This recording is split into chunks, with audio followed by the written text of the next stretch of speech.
right, welcome to this little beaded Christmas tree framed ornament DIY. I'm going to walk you through how I made this, and I want to start this video out by saying I am not an expert in framed embroidery. I saw this at the store, I decided to try this out one day, and now I'm sharing with you how I did it. And I know that there may be better ways to do it, and you are totally welcome to do it those ways, but you know, just be gentle with me in the comments section if it's not the most expert way of doing things. This really was just a project of play for me, and I would love to share with you the way that I did it. And yeah, so let's get started with all of the things that you're going to need. This is a little bit of a complicated DIY, but I'm going to break it down into bite-sized chunks and steps for you, so I think you'll be able to do it. And you can do bits and pieces of this, take from it what you need.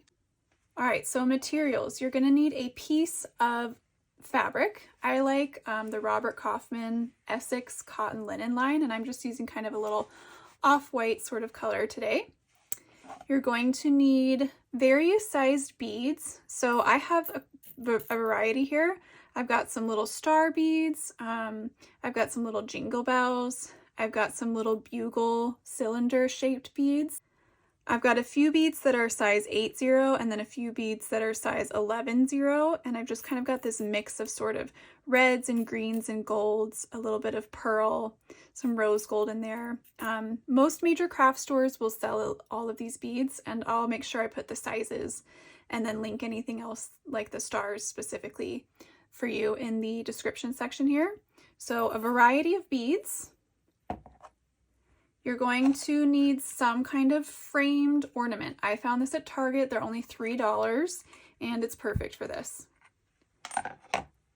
I've got 3 different size needles I'm going to be using in this project. I'm going to be using a size 22 chenille needle that has a little bit of a larger eye, a size 5 DMC embroidery needle, and then I've got a short size 10 beading needle.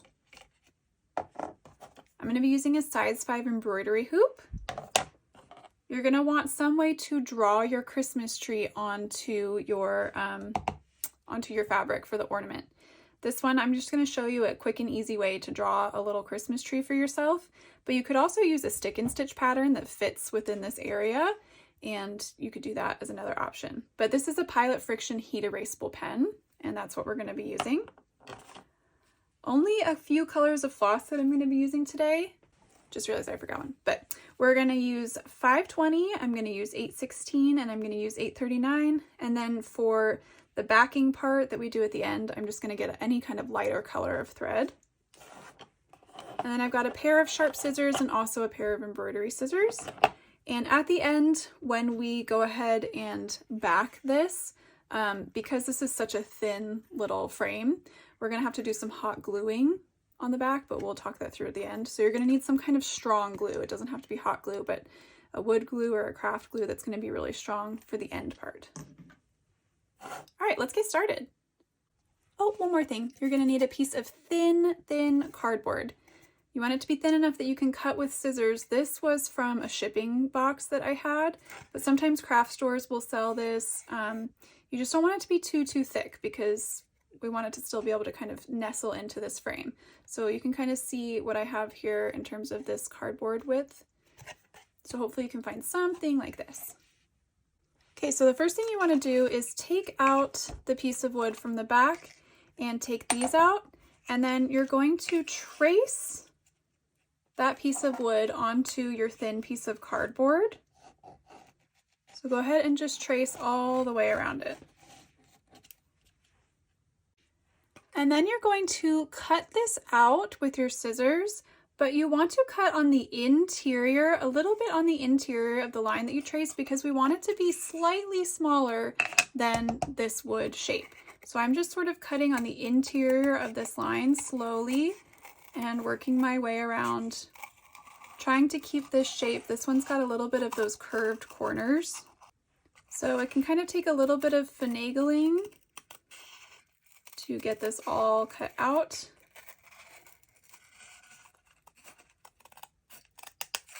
Okay, so once you have it cut out, You just want to make sure that it rests nicely within your frame and that there's a little bit of space around there because we're going to be pulling the fabric at the end. So you don't want it to be too tight. You want it to have just a little bit of space around the edges. So as soon as you have it cut like that, we can do the next step. I'm going to take my fabric and I'm going to go ahead and get it into a 5-inch hoop. So you just lay your inner ring down and then you're going to put that outer ring on top of it and go ahead and tighten that up. Nice and tight. You're going to want to pull all the edges of the fabric so that it's very taut within your hoop. We always want our fabric as tight as possible when we're stitching in a hoop. It really will help your stitches. Also kind of leveling up the sides as I move around. I'm going to tighten this one more time and continue on my way. Once it sounds like a drum, I know I have it ready to stitch on, and I'm going to go ahead and trace this one more time onto the fabric now. You could use the wood piece or the cardboard piece, doesn't really matter. We just need a general sort of idea of the shape of our frame here. Okay, now we're going to draw our little Christmas tree. So about at the top here, you're going to want to make a little mark. That might be where you would put your star at the top. And then I'm just going to sort of slowly from there make little lines that represent the pine needles of the Christmas tree. And as we work down, we'll just gradually widen them out a little bit. Your tree could be very fluffy, it could be on the skinnier side. But if you just do these little tiny marks like this, it'll just help you go nice and slow down so you can sort of gradually get the shape you want. If you want it to be a little fuller, you can go back up and fill on the sides a little bit more.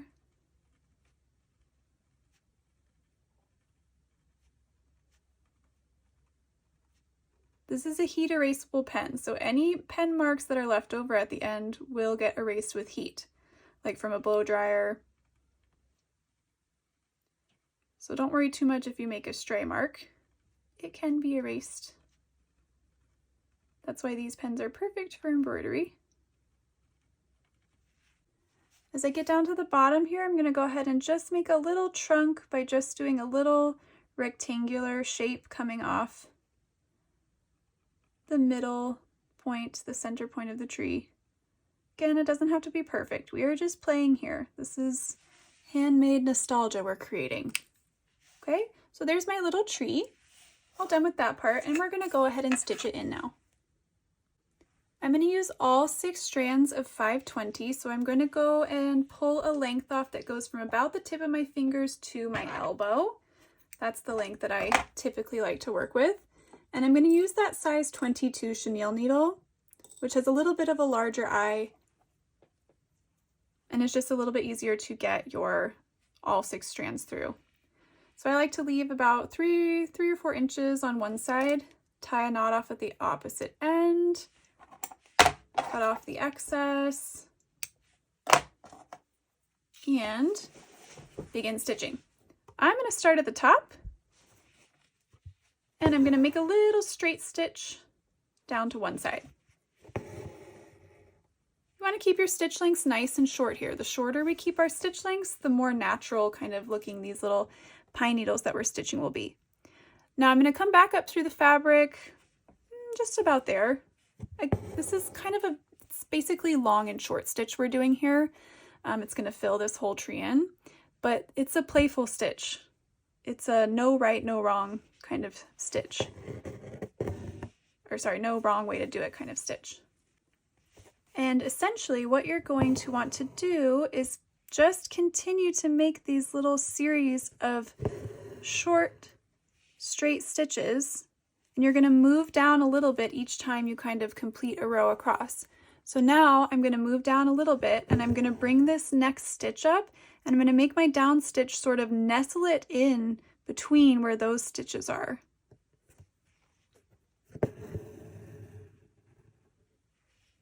And then I'll come up over here and nestle that into there. I'm going to work my way back across. So I'm going to come up a little bit below. And I'm going to work this stitch back up into the space between these two stitches.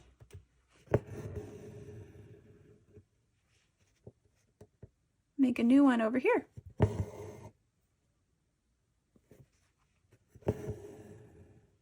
Now I'm going to work my way back across. So I'll come up over here.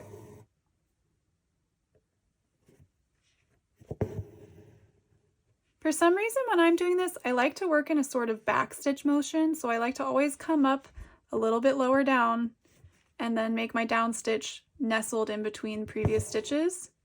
It does waste a little bit more thread versus you maybe like coming up here for the next stitch and going back down. But I don't know, for me, I just like the back stitch motion, specifically when I'm stitching in Christmas trees. But if you're wary of that, you definitely could kind of go up and down rather than doing down to up every time, if that makes sense. So you can see I'm keeping my stitch lengths nice and short here.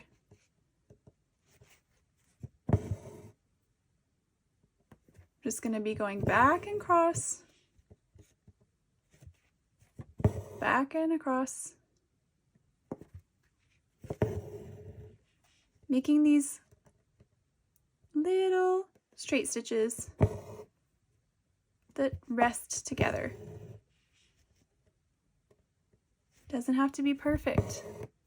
We want this to look, you know, natural. So this is a great stitch technique for that.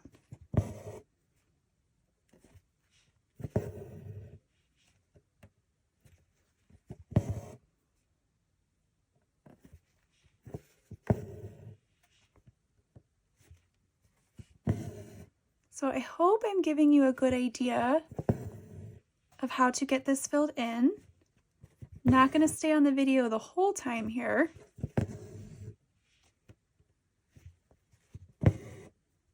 This is all you're going to do all the way for the whole tree. Once I get to the end of my thread here, I'll show you how to tie off a knot in the back in case you need any help with that. But yeah, we're just going to keep going like this.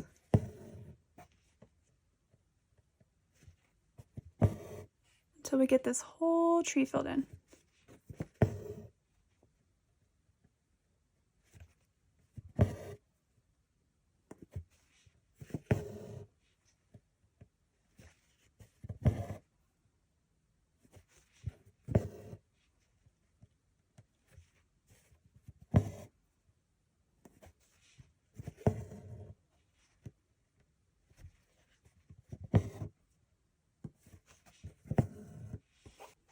Okay, so I'm getting a little low on thread here, so I'm going to go ahead and tie off a knot. You're just going to push your needle underneath a nearby stitch, pull it through, leave a little loop out, and then pull your needle through that loop to create a knot. You can do it 2 times if you want it to be extra secure, but I find that when we're working on a project like this that's going to be fully backed, we don't have to worry too much about that. And then I'm just going to continue with 6 more strands of my green 520 until I have this whole tree filled in. So once I have that done, I'll meet you back here and show you the next step.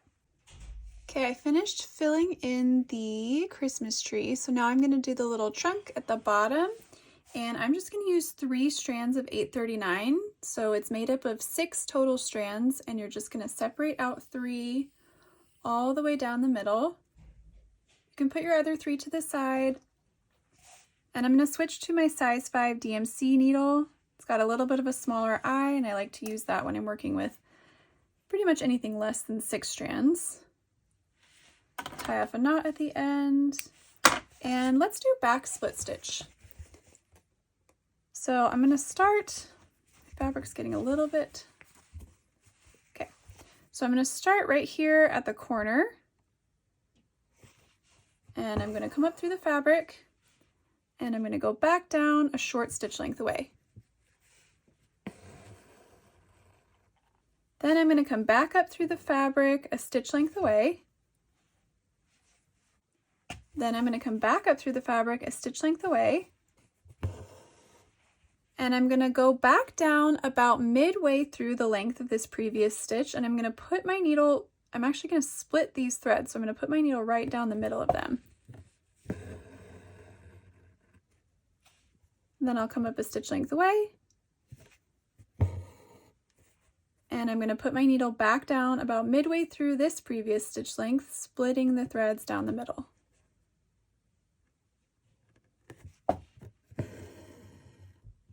And now I'll do that going back down.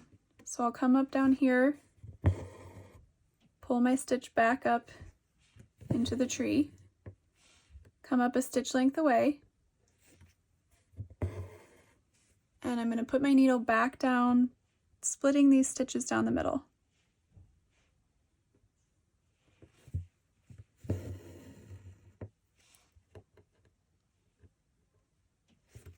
Come back up a stitch length away and go back and split that last stitch to make your down stitch. And then I'll work my way back up. Come up, go back down,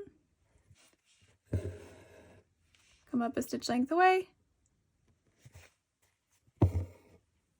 go back down through that previous stitch. And you're going to continue like that until you get the whole trunk filled in. All right, now we get to play. This is a part where it's really take what you want and leave what you don't. I'm going to show you how to do all of these things just so that you're able to know and you can use the parts that you want and don't use the parts that you don't want.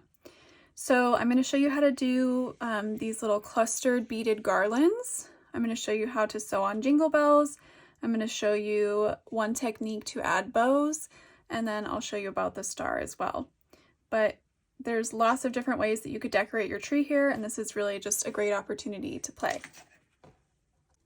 So again, I have this big mix of beads here that I talked about at the beginning of the video. And I have my short size 10 beading needle with one strand of that same green thread through it.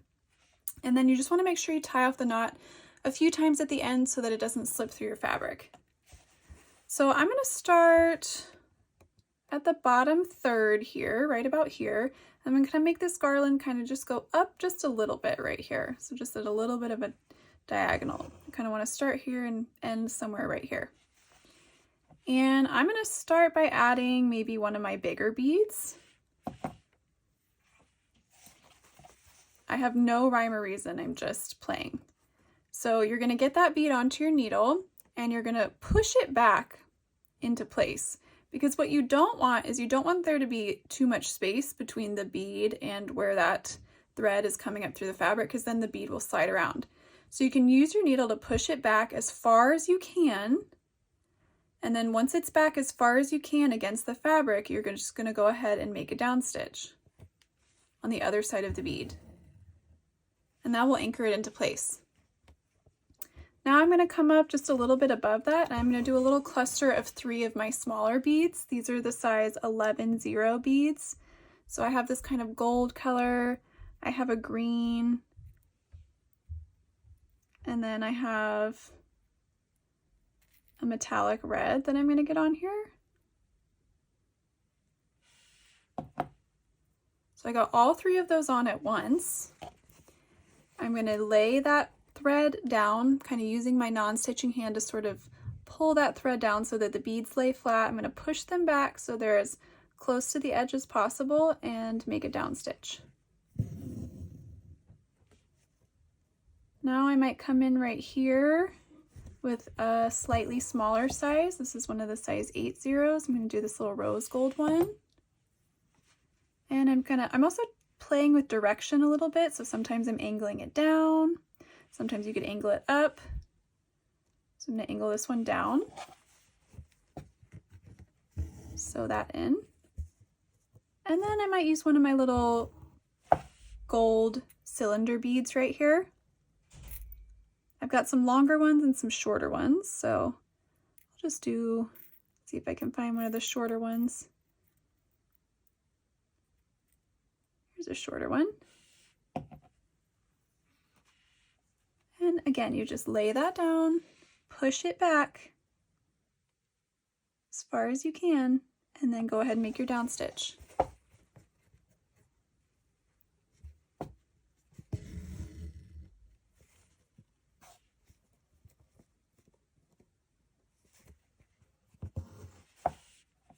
I'm gonna put in one of my little silver ones right here. Excuse me, it's actually my bigger silver one. And then I'm gonna add some more of my little ones. I'm gonna come up just a little bit underneath that gold cylinder bead. And I'll get some more of my little ones. So I'm gonna do a gold, a bright red, a green, and then a metallic red. I like to add these in groups of 3 or 4 usually. You could definitely do 1 or 2 as well, but no more than 4, otherwise it gets a little too long going across. I just want them to be sort of in little clusters. Maybe add one of my little pearl ones right here. So really you're just gonna kind of add, see what you like as you're adding. Might come underneath here and add another gold one.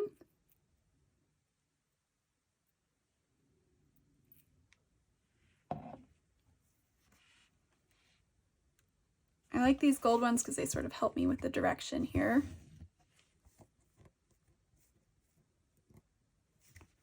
I'm gonna come down here and cluster a few more little ones together.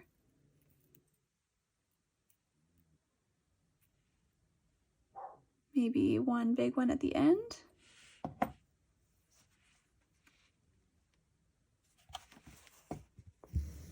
So really, we're just playing. You also don't have to do this clustered look. You could do like one little bead and just make little ornaments like that. You could do a straight string of them, so you could just get a bunch of them and do like one line here, a line of all the same size beads here, a line of all the same size beads here. However you want to do it. I do love the way this clusters end up looking when it's all done. It's so pretty.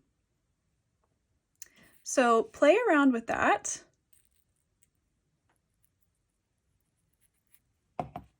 And I'll hop back on. I'm going to do a cluster going across. I'm going to do 3 of them total.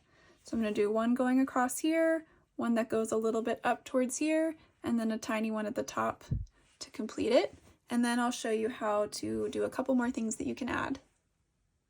All right, I finished adding all my beads. I'm still using my beading needle here, and I'm going to come up at the very top of the star, or sorry, at the top of the tree to add the little star. They sell these little gold stars on Amazon. I'll try to remember to add a link for you. Oops. So I'm going to go up through the bottom hole of the star, slide it down to the fabric, push it back so that it's as close to where that thread is coming out through the fabric. Otherwise it'll slip around too much. Push it back with my needle, and once I have it as pushed back as possible, I can make a down stitch right at the tippy top of the star. Okay, let's talk about jingle bells and bows, other things that you can add here. So on this tree, just the way I have it spaced out, I think I'm going to do a bow here, a jingle bell here, and then a bow here, a jingle bell here, and a bow here. So, but you could do jingle bells on your tree if you love bows. I know bows are very in right now, so you could do a whole tree full of bows. I'll show you how to do both of them. These little jingle bells, you can find these also on Amazon. I know Joann has them. Most craft stores will have tiny little jingle bells like this. But I'm going to add one right here. So I'm just going to come up through the fabric. There's that little kind of hole in the top of the jingle bell, and I'm just going to put my needle through that hole to the side, slide it down, sort of just hold the jingle bell out, and you just kind of want to make a down stitch right next to where you came up through the fabric, and that will anchor your bell into place. So just like that, I've got a little jingle bell right there, and I'm going to put one right here as well.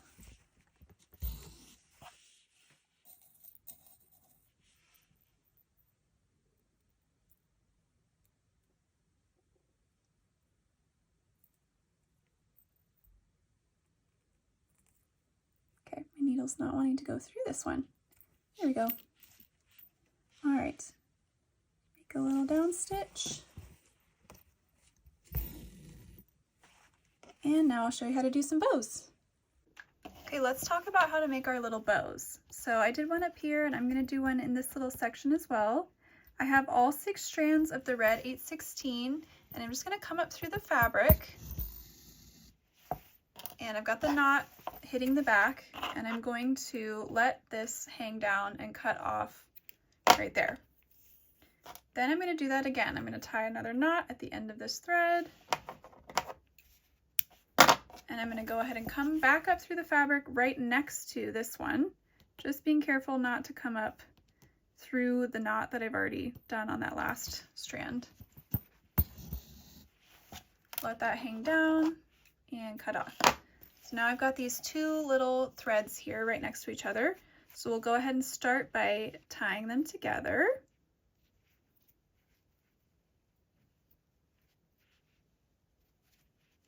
And then you're going to make your little bunny ear and make your next one. It's going to be big at first. So go ahead and pull it. And then you can use your ends to make it smaller. And then I'm going to have to pull this tight again. Oops. Come here.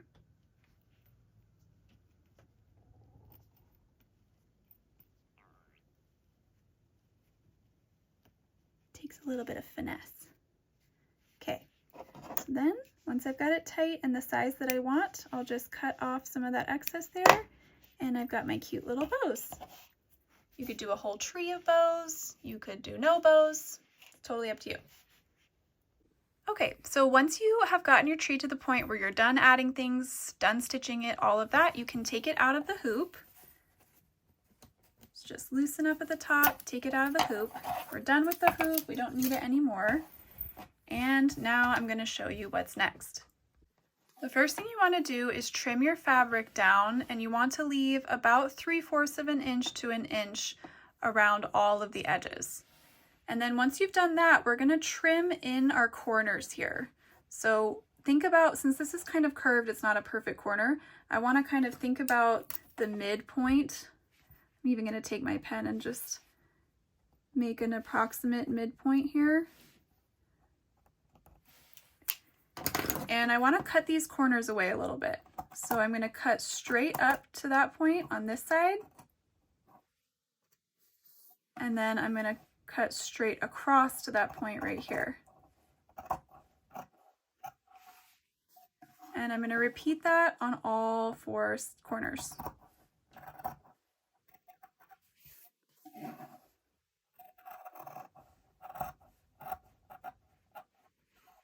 Doesn't have to be perfect, but we need these corners cut away a little bit. It will help when we do the backing.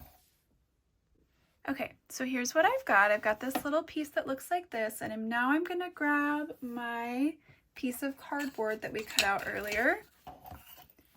And you want to just sort of lay it on and make sure that it sort of fits around. If you kind of fold all these edges in, we can see that it's going to fit around nicely. Now, I've seen people do this different ways. I've seen people do it with hot glue, which is a little bit scary because it's so like permanent. And then I've also seen people do it with tape, and tape definitely, you could definitely try tape, like you pull this back and tape it down. But I'm going to show you the stitching way to do it because that's the way that I've done it before, and I think it works pretty well for this. So what I've got here is my larger eyed size 22 chenille needle, and I have all 6 strands. This is 3770, but it doesn't matter. I just prefer to use a light colored thread for this. And I'm going to start with these 2 sides. So you sort of want to get your tree nestled in there. And the starting part is the trickiest part, just getting the first couple stitches in here. So once I have it like that, I'm going to turn it over. And I'm going to bring my needle up through the side right at the top here of this fabric.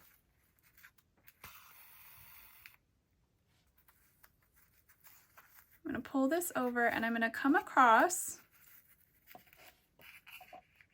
and I'm going to go through this side. and I'm going to pull. And then I'm going to come back over to this side and pull. Now that I have that first stitch in, I can kind of just move this around a little bit, make sure it's still where I want it to be. And then I'll go back to the other side, and I'm going to go back over here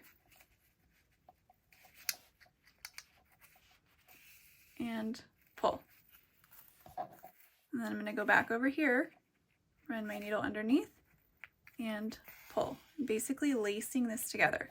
Now you want to pull pretty tight, but not too tight where you're going to start bending this cardboard, because my cardboard is pretty thin, and so I don't want to bend it. You can go ahead and check on the front, make sure everything is still kind of lined up how you want it to be. It's okay if there's some wrinkles in there, those will hopefully get smoothed out once we get all the sides in. Also, don't worry about any lines that we have here. Again, we can erase that with heat at the end. So I'm just going to keep going. Back and forth. I'm pretty much almost out of this first thread, so I need to make a knot. So what you can do is you can run it underneath the stitch nearest by on top of it. Go ahead and run it underneath, and then once you've got it there, you can make your knot. Go put it through that loop and then tie it. I'll get some more thread, and I'm going to continue lacing this side. I'm going to do the same thing for the opposite corners, but if I can, when I fold this one over, since this is kind of rounded, I'm going to try to get my needle to go through both layers of fabric here. So I'm going to sort of push it through here and push it through here, so I can cinch this corner in. And then I'm going to come over here to this side and try to do the same thing. I really want to cinch this corner in, so I'm pushing this in. I'm going to try to run my needle up through this bottom layer of fabric and up through this layer right here to really get that squeezed in. Now I can take my needle back across here and run it up underneath this side, and I'll continue working my way across.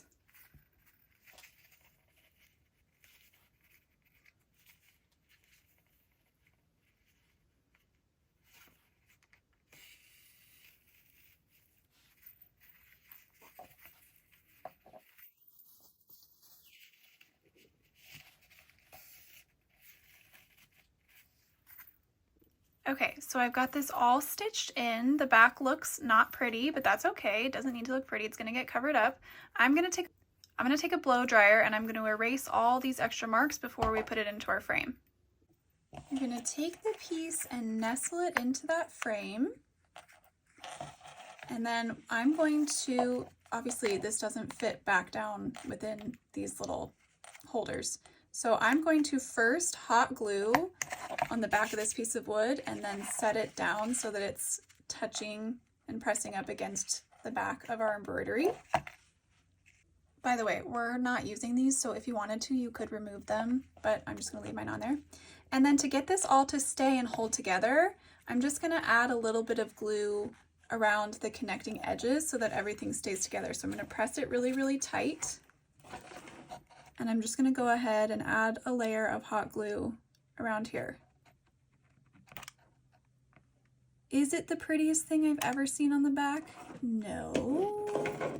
But this is the best way I've come up with this particular frame to do the backing, just because of the wood and the nature of this, you know, it's kind of a cheaper, just a little ornament frame.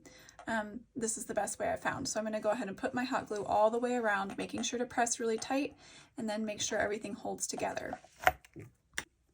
All right, so once you're all done gluing, you can see, you can't really see it too much. It just kind of sticks out a little bit on the back, but I think it looks pretty good. And everything should hold nice and tight at that point. And then we are all done. Voila! You have the cutest little embroidered ornament. Here's the other one that I made. And these would make the cutest gifts. They would make such a nice addition to your tree this year. Please let me know if you have any questions. I know this was a long tutorial with lots of steps. I hope that I was able to guide you through this project as best as I possibly could, since this was really just a project of play for me as well. And maybe this will give you ideas for other things you can do with embroidered ornaments, or even just how to stitch these little trees. Let me know if you have any comments or questions, and like and subscribe to my channel if you're enjoying this content. Thank you so much.